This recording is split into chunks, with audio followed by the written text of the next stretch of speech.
인생이 무엇입니까? 인생은 인생살이, 즉 살아가는 이야기입니다.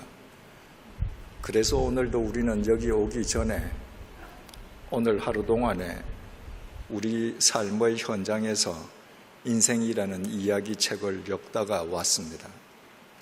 그런 의미에서 우리 모두는 작가라고 할 수 있고 우리의 인생은 모두 이야기책이라고 할 수 있습니다. 어떤 사람의 인생 이야기책은 A4 용지 한 장보다 더 얇을 수 있습니다. 어떤 사람의 인생 이야기책은 백과사전보다 더 두터울 수도 있습니다. 어떤 사람은 지금 자신의 인생을 저급한 삼류 통속 소설로 엮어가고 있을지도 모릅니다. 어떤 사람은 자기 인생을 이 세상에 악의 씨를 뿌리는 범죄 소설로 엮고 가기도 할 것입니다. 어떤 사람은 어떤 상황에서든 이 세상과 많은 사람들에게 유익을 끼치는 양서를 엮어가고 있을 수도 있습니다. 자서전이든 수기든 아니면 자전적 소설이든 어떤 사람의 인생 이야기는 활자화되어 이 세상에 출판될 수도 있습니다. 그러나 거의 절대 다수 사람들의 인생 이야기 책은 활자화되지 않습니다. 그러면 활자화되지 않은 인생 이야기 책은 그냥 소멸되고 맙니까? 그렇지 않습니다. 요한계시록 20장 12절 말씀을 세번역 성경으로 제가 읽어드리겠습니다. 나는 또 죽은 사람들이 큰 자나 작은 자나 할 것 없이 다 그 보좌 앞에 서 있는 것을 보았습니다. 그리고 책들을 펴놓고 또 다른 책 하나를 펴놓았는데 그것들은 생명의 책이었습니다. 죽은 사람들은 그 책에 기록되어 있는 대로 자기들의 행위대로 심판을 받았습니다. 우리 각자가 우리 삶으로 엮어가는 인생 이야기 책이 우리가 세상을 떠난 뒤에 이 세상에서는 흔적도 없이 소멸될 수 있습니다. 그러나 하나님의 말씀인 성경은 우리 삶의 이야기는 하나님 나라의 책에 낱낱이 기록된다고 말씀하고 계십니다. 우리 각자는 지금 그동안 어떤 인생 이야기 책을 엮어왔습니까? 지금이라도 우리 생이 끝나버린다면 쓰레기처럼 버려질 인생 이야기 책입니까? 아니면 우리가 떠난 뒤에도 누군가에게 삶의 이정표로 살아남을 이야기 책입니까? 하나님의 진노를 부를 이야기 책입니까? 아니면 하나님으로부터 칭찬받을 이야기 책입니까? 중요한 사실은 우리 각자가 우리 삶으로 우리 인생 이야기 책을 바르게 엮어가기 위해서는 대전제 조건이 있다는 것입니다. 그 대전제 조건은 인생이 무엇인지 인생에 대해서 바른 이해를 가진 사람만 인생 이야기 책을 바르게 엮어갈 수 있다는 것입니다. 바꾸어 말씀드리면 아무리 내가 아침부터 밤까지 열심히 사는 것처럼 내 자신이 생각해도 궁극적으로 인생이 무엇인가 내가 알지 못하고 살아간다고 하면 하나님 보시기에 인정받을 만한, 하나님으로부터 인정받을 만한 인생 이야기 책을 엮어갈 수는 없다는 말입니다. 그래서 오늘 밤에 성경을 토대로 성경이 우리에게 일깨워주고 있는 인생은 인생의 의미는 과연 무엇인가 우리 함께 사색하고 숙고해 보고자 합니다. 첫째로 인생은 갑옷 솔기입니다.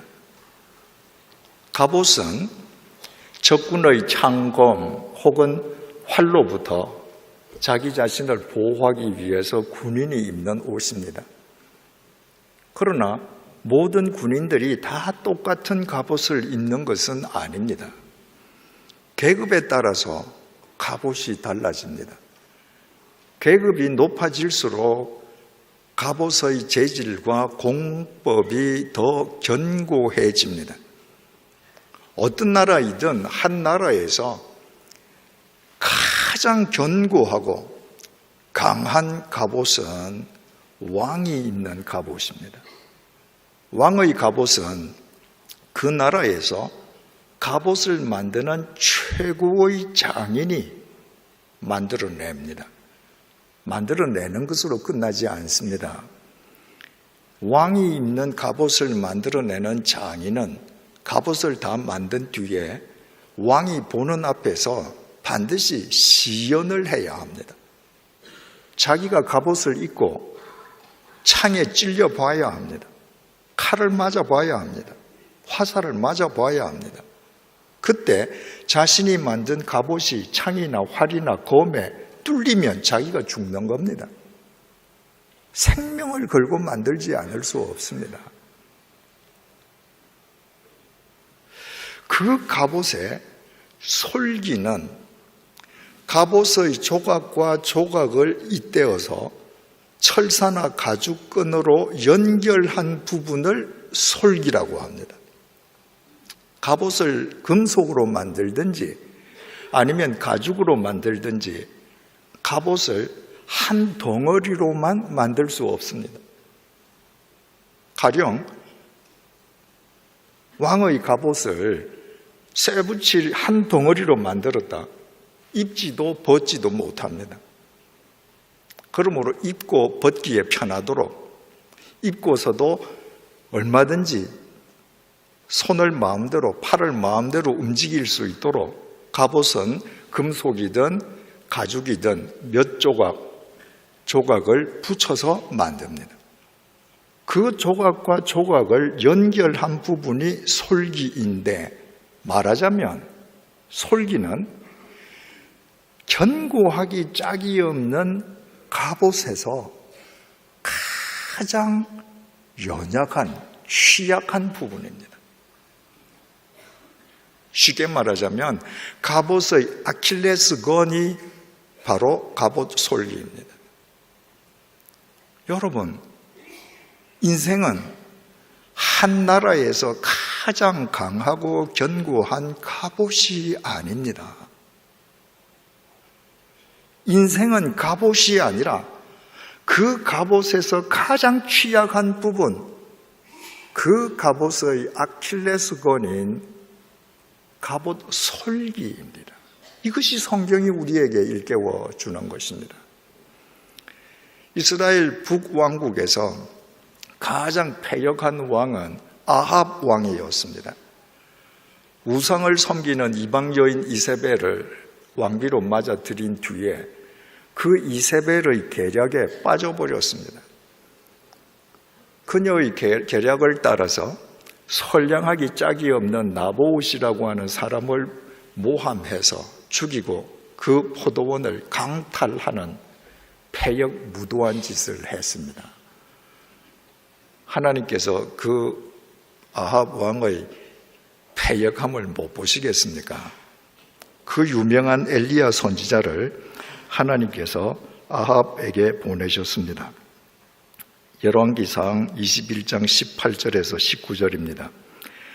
너는 일어나 내려가서 사마리아에 있는 이스라엘의 아합 왕을 만나라. 그가 나봇의 포도원을 차지하러 그리로 내려갔나니 너는 그에게 말하여 이르기를 여호와의 말씀이 네가 죽이고 또 빼앗았느냐 하셨다 하고 또 그에게 이르기를 여호와의 말씀이 개들이 나봇의 피를 핥은 곳에서 개들이 네 피 곧 몸의 피도 핥으리라 하였다 하라. 하나님께서 엘리야 선지자를 보내어서 너 그렇게 지금 패역하게 살지, 너 계속 그렇게 살면 너 피를 개들이 핥을 거야. 너 인생 비참하게 끝날 거야. 경고하셨습니다. 여러분, 엘리야의 말이 아니라 엘리야를 통한 하나님의 말씀이었습니다. 아합은 하나님을 믿지 않는 사람이 아닙니다. 하나님을 알고 믿는 사람이에요. 그렇다면 그 패역함에서 돌아서야 되지 않겠습니까? 그런데도 아합은 잠시 죄를 뒤집어 쓰고 회개하는 척 하더니 패역의 길을 그대로 걸어갔습니다. 왜 그럴까요? 자기는 천하무적의 갑옷을 입고 있는 사람이에요. 내 인생은 갑옷입니다. 내 인생이 갑옷인데 누가 건드려? 하나님인들 건드릴 수 있으랴?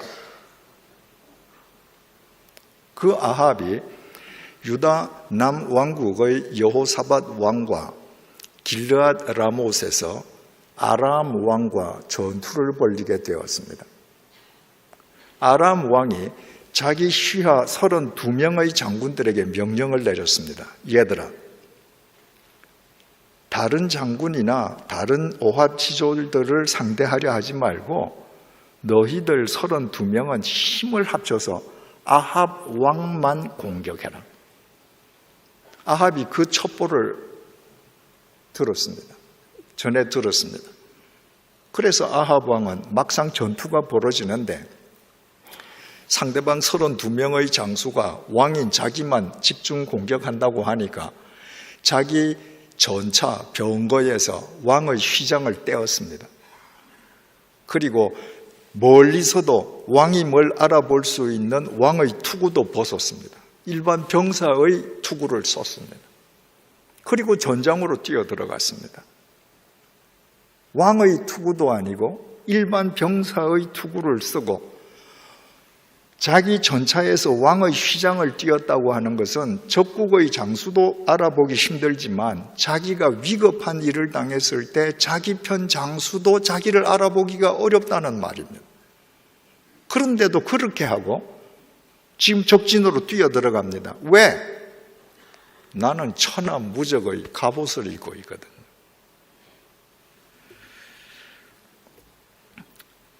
열왕기상 22장 34절입니다. 한 사람이, 지금 전투가 막 벌어졌습니다. 한 사람이, 아람 왕은 분명히 자기 시하 32명의 장군들에게 너 아합 왕만 집중 공격해 명령을 내렸는데 이 한 사람은 그 32명 중의 장군 중의 한 명이 아닙니다. 그냥 아람 군대의 사병이에요. 계급도 이름도 없습니다. 무명의 사병이 무심코 활을 당겨, 이 사병이 무심코 활을 당겼습니다. 우리말 성경에 무심코라고 번역이 되어 있어서 이게 대체 무슨 의미인가 쉽게 와닿지 않습니다. 히브리 말로는 톰이라고 기록되어 있습니다. 톰이라고 하는 말은 마구잡이로 당겼다는 말입니다. 여러분, 요즘도 재래식으로 전투가 벌어지는 그런 곳이 국제적으로 그런 나라들이 있지 않습니까? 그런데 피아간에 총격전을 벌인단 말입니다. 그 총격전에서 피아간에 20명의 사상자가 났다. 그러면 서로 총을 쏘다가 적군, 아군 합쳐서 20명이 다치거나 죽었다면 적군과 아군이 사용한 총탄은 작으면 20발, 많으면 그 한 몇 배, 한 몇십 발 정도밖에 안 될 것 같죠. 그런데 피아간에 사상자가 20명이 날려고 하면요, 실제로 전쟁터에서는 총탄이 수백 발 소요됩니다. 많게는 수천 발 소요되는 경우도 있습니다. 왜 그렇게 했습니까? 다치고 죽은 사람은 겨우 20명밖에 없는데, 여러분, 전쟁은 영화가 아닙니다. 영화를 보면 전투를 벌이는데 주인공들 다 눈 똑바로 뜨고 총 쏘잖아요. 실제 전투 현장은 그렇지 않습니다. 피하간에 겨냥도 하지 못하고 고개 숙이고 총만 쏘는 거예요. 마구잡이로 쏘는 겁니다. 마구잡이로 쏜 총에 맞은 사람들이 그날 전투에서 20명이다. 이 말이 됩니다. 옛날 전투도 똑같았습니다. 화살이 비처럼 쏟아져 오는데 그 화살을 누가 눈을 똑바로 쳐다보고 활을 당깁니까? 방패 뒤에 숨어서 마구잡이로 당기는 겁니다. 아람의 이름 없는 한 병사가 마구잡이로 화살을 하나 쏘았습니다. 그 화살이 어떻게 되었는가? 한 사람이 무심코 활을 당겨 이스라엘 왕의 갑옷 솔기를 마친지라. 이름 없는 군인이 마구잡이로 화살을 쏘았는데 이 화살이 아합 왕의 갑옷에 가서 맞았으면 아합 왕은 죽지 않았습니다. 그 화살이 어디에 가서 명중했는가? 솔기에 맞았습니다.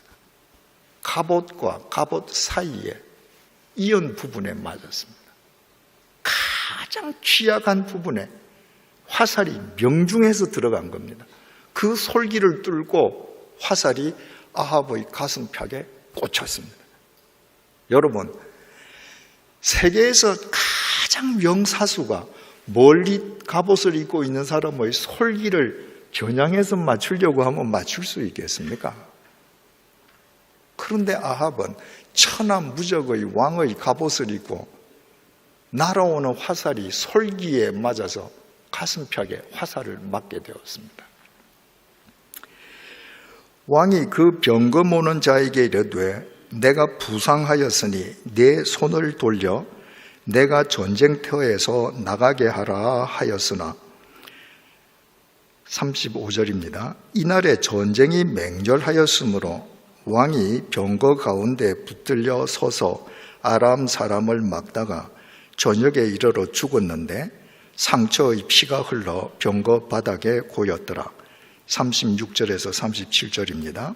왕이 죽음에 그의 시체를 메어 사마리아에 이르러 왕을 사마리아에 장사하니라.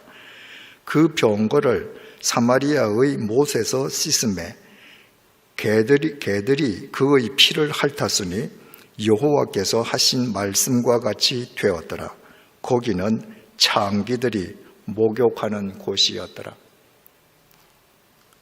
화살을 맞는 순간에 아합은 자기가 죽었다는 걸 절감했습니다.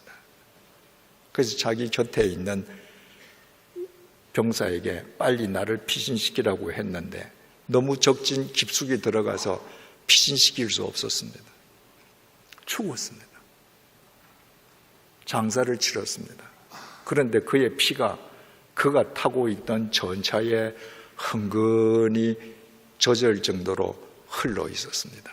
개들이 그 피를 핥았습니다.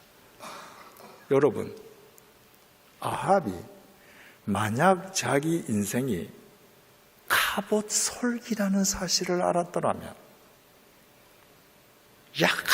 약한 갑옷 솔기인 줄을 알았더라면 하나님이 엘리야를 보내어서 당신의 말씀을 주실 때 하나님을 향해 180도 돌아섰을 것입니다. 그러나 그는 자기가 갑옷이라고 생각했습니다. 그러나 그는 갑옷이 아니었습니다. 아람 군인, 이름도 없는 무명 군인 한 명이 마구잡이로 쏜 화살에 갑옷 솔기가 맞아서 그날로 세상을 끝내고 말았습니다. 예수님께서 이 땅에 계실 때입니다. 한 사람이 예수님을 찾아와서 청탁을 놓았습니다. 자기 형제하고 재산 싸움이 붙었는데 자기 형제에게 이야기해서 아버지 유산을 좀 잘 나누도록 형제에게 좀 압력을 넣어달라는 거예요. 여러분, 예수님께서 형제의 재산 싸움이나 해결해 주시려고 이 땅에 오셨습니까? 예수님께서 이렇게 말씀하셨습니다. 누가복음 12장 14절입니다. 이러시되 이 사람아, 누가 나를 너희의 재판장이나 물건 나누는 자로 세웠느냐 하시고, 이보게, 내가 너가 재산 싸움 하는데 내가 재판장 하려고 왔는지 아냐? 내가 고작 너희들 돈 나누는 일에 개입하려고 왔는 줄 아냐? 그러시면서 그 자리에 모여있는 모든 사람들에게 이렇게 말씀하셨습니다. 누가복음 12장 15절입니다. 그들에게 이르시되 삼가 모든 탐심을 물리치라. 사람의 생명이 그 소유의 넉넉한 데 있지 아니하니라 하시고, 사람들을 향해서 모든 탐심을 물리쳐라. 지금 형제가 재산 놓고 싸우는 게 이거 지금 탐심 때문이거든요. 그러면서 예수님께서 말씀하셨습니다. 사람의 생명이 그 소유의 넉넉한 데 있지 않다.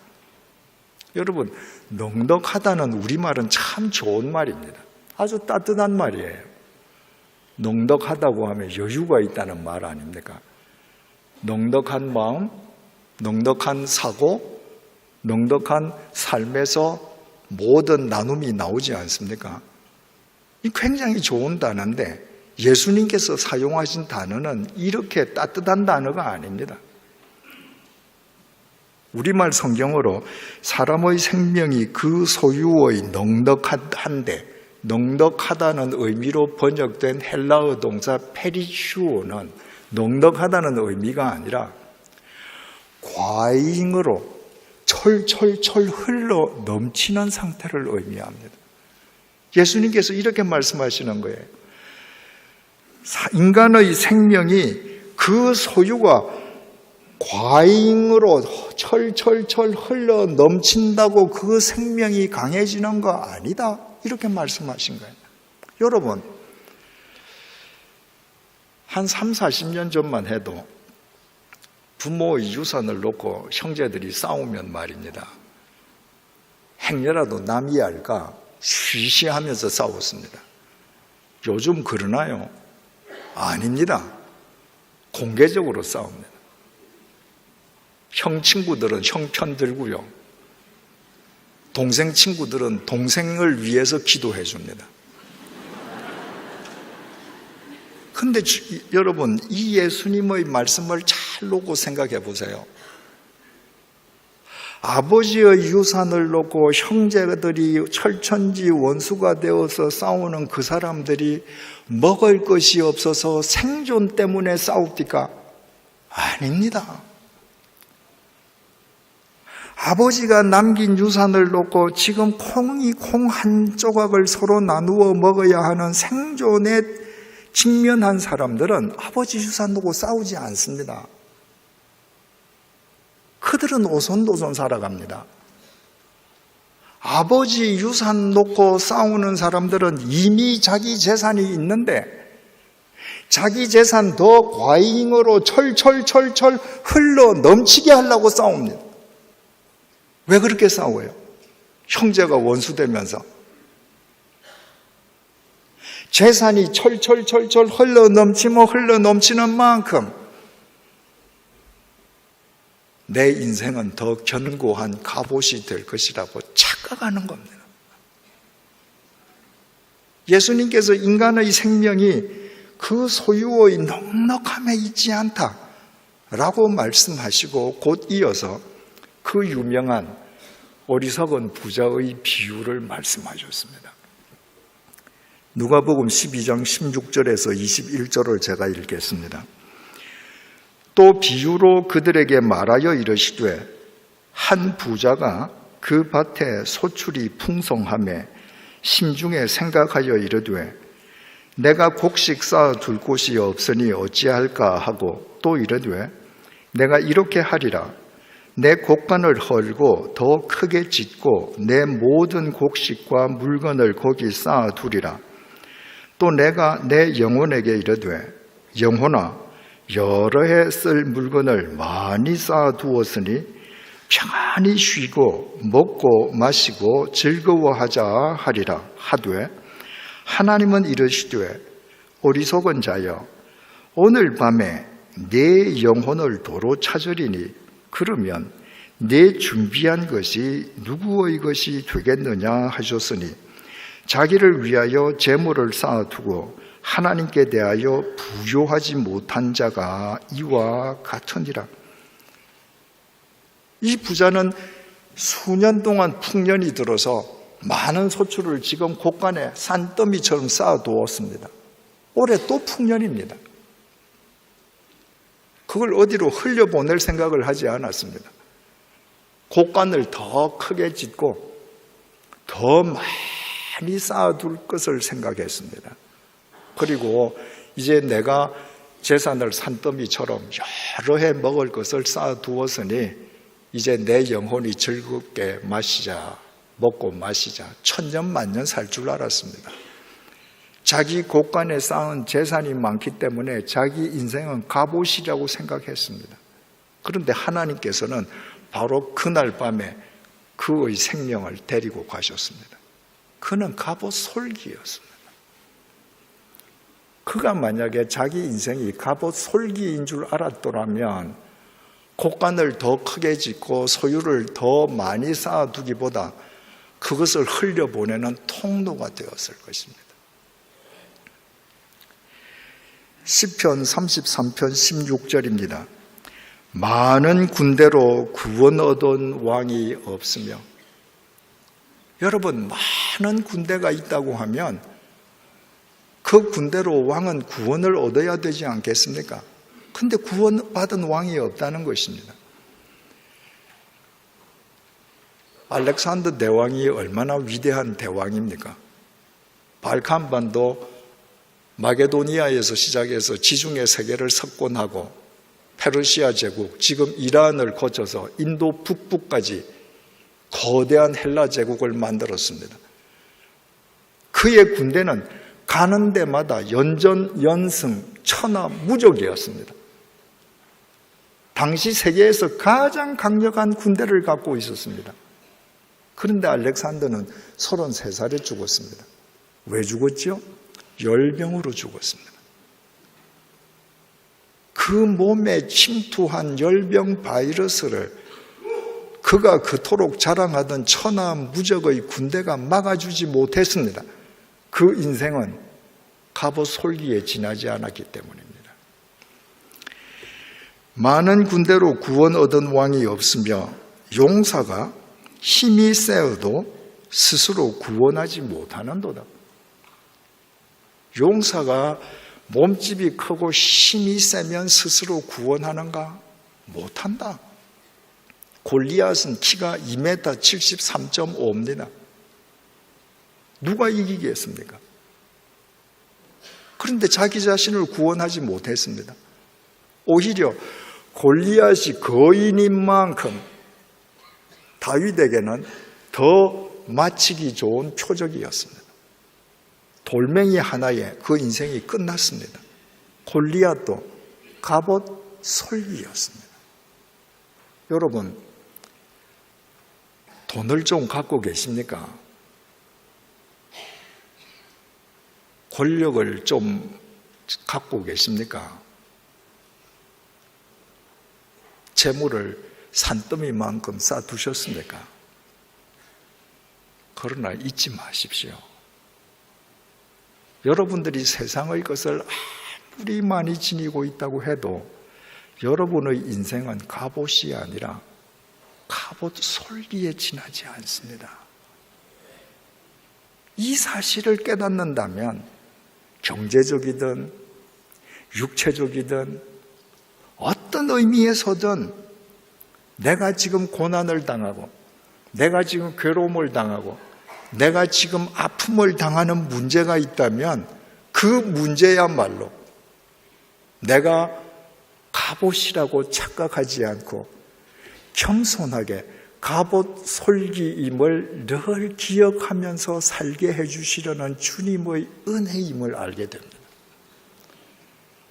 여러분, 바울처럼 위대한 사도가 또 있었습니까? 신약시대에. 날 때부터 선천성 하반신 마비자도 일어날 뿐만 아니라 죽은 자도 살리지 않습니까?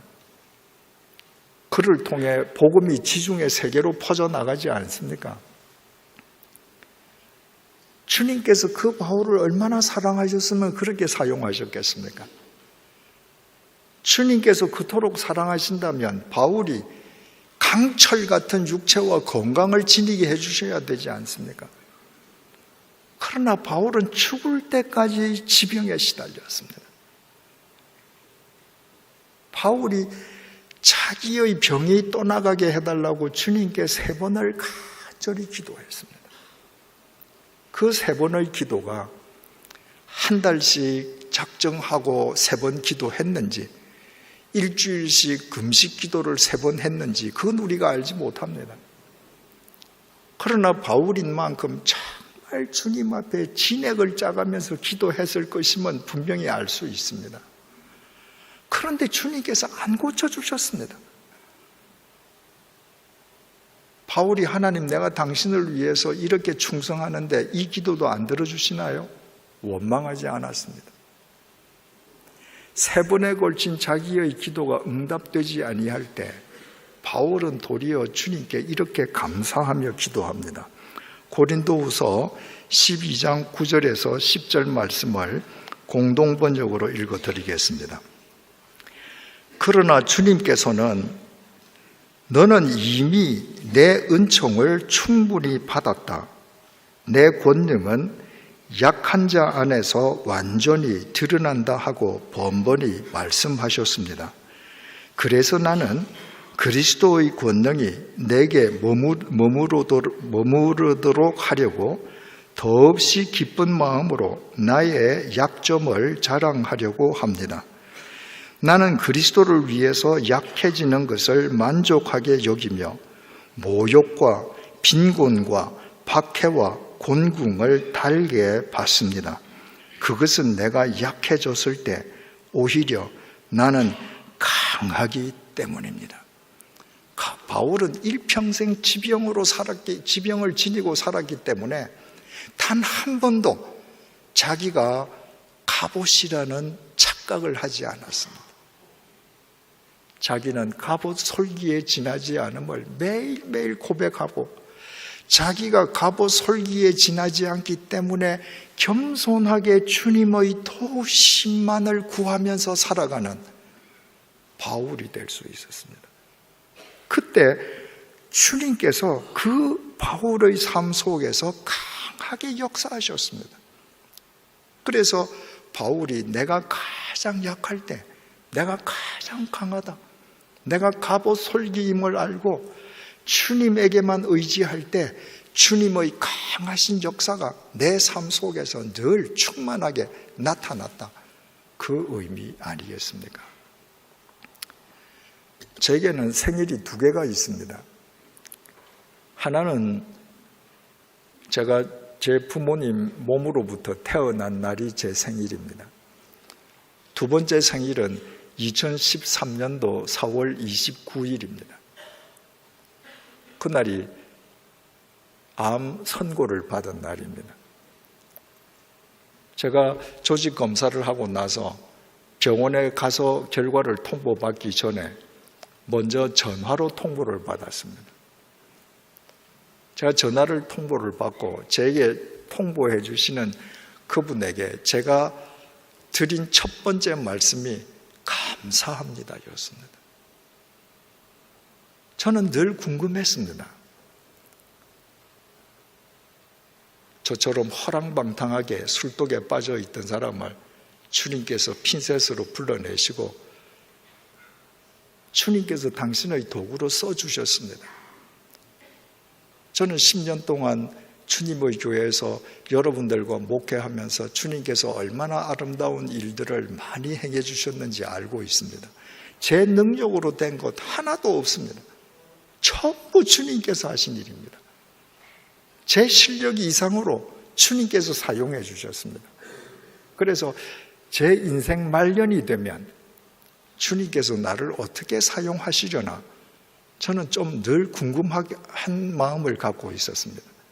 그런데 그날 병원에서 암입니다 라고 통보를 받는 순간에 그 질문이 해소된 겁니다. 아, 주님께서 나를 암 환자로 내 인생을 끝내게 만드시는구나. 내 인생이 갑옷이 아니라 내 인생이 갑옷 솔기에 지나지 않음을 내가 단 하루도 잊지 않고 살아가게끔 하시기 위해 주님께서는 제 육체 속에 암이라는 길벗을 주셨습니다.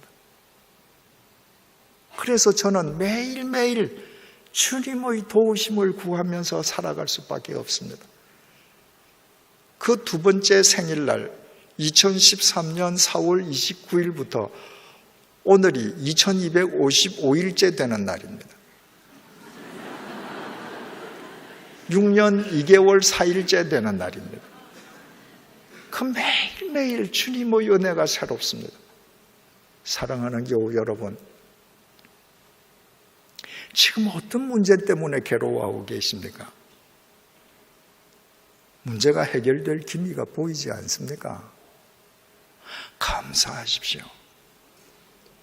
그 문제 때문에, 그 아픔 때문에, 그 고통 때문에 여러분들은 아합 왕처럼 자기를 갑옷이라고 착각하다가 어이없이 망하지 않고 사도 바울처럼 일평생토록 갑옷 솔기인 자기 정체성을 깨닫고 매일매일 주님의 도우심을 간구함으로 여러분의 육체는 연약하고 여러분의 상황은 연약하다 할지라도 여러분을 사용하시는 주님의 큰 능력 속에서 그분의 뜻을 이루는 삶을 이 세상 살아있는 날까지 이루어가며 살게 될 것입니다.